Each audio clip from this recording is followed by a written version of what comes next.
Sajid Javid. Good morning. Good morning. Secretary. You've announced a review into the use of oximeters, which have led to an underestimate of the treatment needs of people of colour. Is that an admission that our health services have a systemic, undeclared racial bias?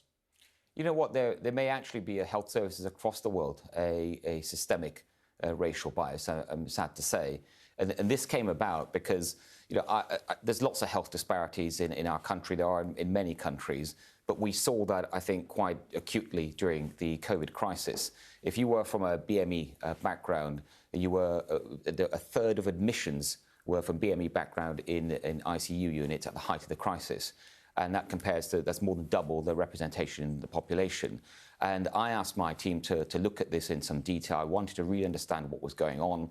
And one of the reasons they came back with was around pulse oximeters, a medical device that tells you about your oxygen level, crucial with COVID and combating COVID.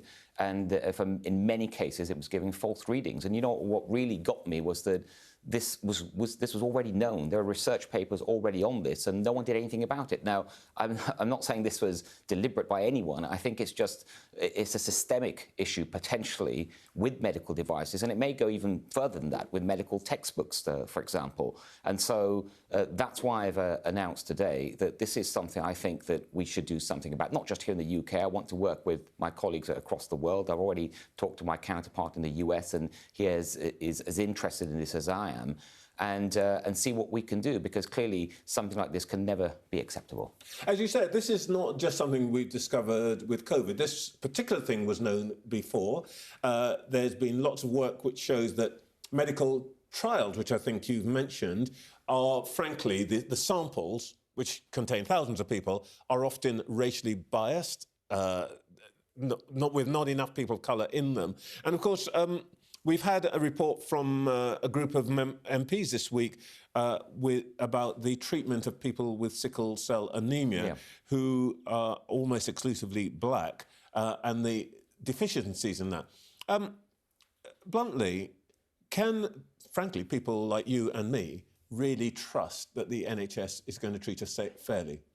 I think we can trust the NHS, but I think, of course we can. And let's not, the NHS has been there for all of us for decades now, and helped every community in Britain. And that's, of course, something that is right. But we should always be looking to see what can be done to improve things. And this particular issue about racial bias in medical instruments, it's global. It's nothing to really, I think it's not really about the NHS. It's a global issue. These oxiometers are being used across the world. They all have the same problem. Some of the other issues we've come across, and you've mentioned around sickle cell anemia and things, these are global issues. And I think Britain is in a place to take some leadership on this. And as I say, as I've discussed it with my counterparts, some of them have been surprised about this, about the evidence that I've presented them with, but they are all united in wanting to do something about it. And I hope that I'm in a position over the next few years to do more about this and let Britain take the lead. All right, this week we've seen the